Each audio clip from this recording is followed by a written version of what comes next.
চিকিৎসা নিতে আসা নারী, পুরুষ ও শিশুদের দীর্ঘ সারি। সেনাবাহিনীর উদ্যোগে কুমিল্লা লাকসাম উপজেলায় অনুষ্ঠিত হলো বিনামূল্যে মেডিকেল ক্যাম্প।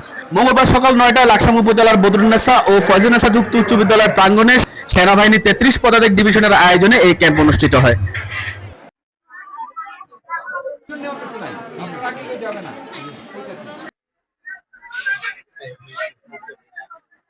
শুনছি যে সরকারি ওষুধ দেয়, আমি এই জন্য আসছি এখানে। এখন আমাদের স্লিপ দিছে, ডাক্তার দেখাইছি। আমার শ্বাসকষ্টের জন্য আইছি, পায়ে ব্যথা, ধীরে ধীরে ব্যথা, এই জন্য আইছি। এখন স্লিপ নিছি, ওষুধের জন্য অপেক্ষা আছি। শ্বাসকষ্ট, হাড়ের সমস্যা,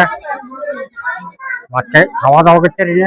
বাংলাদেশ সেনাবাহিনীর পরিচালনায় বিনামূল্যে যে চিকিৎসা সেবা দিচ্ছে সেটা লাকসামের মানুষ নিশ্চয়ই উপকৃত হয়েছে, এবং এই ধারাবাহিকতা যদি প্রতি 3 মাস 4 মাস অন্তর অন্তর ধারাবাহিকভাবে বজায় থাকে তাহলে আমাদের এই লাকসামের মানুষ তথাপি সারা বাংলাদেশের মানুষ উপকৃত হবে। ৩৩ পদাতিক ডিভিশন সেনাবাহিনীর পরিচালনায় বিনামূল্যে চিকিৎসা সেবা আমাদের এই নওয়াব ফয়জুন্নেসা যুক্ত উচ্চ বিদ্যালয়ে আজকে সকাল থেকে শুরু হয়েছে।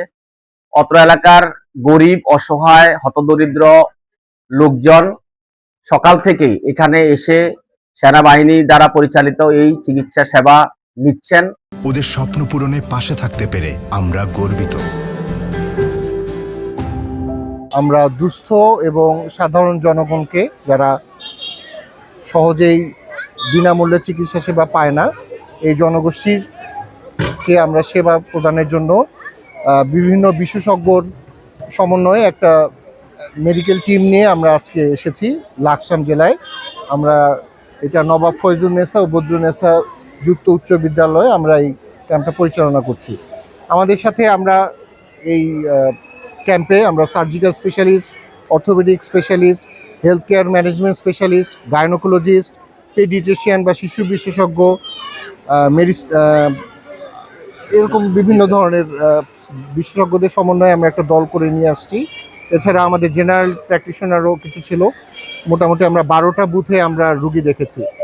এখন পর্যন্ত আমরা যেটা সংখ্যাটা আমরা জানতে পেরেছি যে আমরা মোট 1325 জনেরও উপরে ওরা নাম লিখিয়েছে।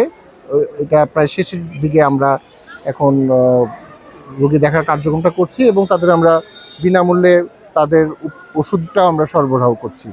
তো এটা আমাদের সেনাবাহিনীর মোটামুটি একটা নিয়মিত কার্যক্রমের অংশ। যখন আমরা ইউনিট টু সিভিল পাওয়ারে ডিপ্লয় হই, আমাদের মাননীয় সেনাপ্রধানের নির্দেশ, আমরা সেখানেই জনগণকে যেভাবে আমরা হেল্প করার সুযোগ পাই সেভাবে যেন আমরা একটা পরিচালনা করি। সেই গাইডলাইন্স অনুযায়ী আসলে আমরা 33 পদাতিক ডিভিশন থেকে জিওসি মহোদয়ের নির্দেশে আমরা এই ক্যাম্পটা পরিচালনা করছি।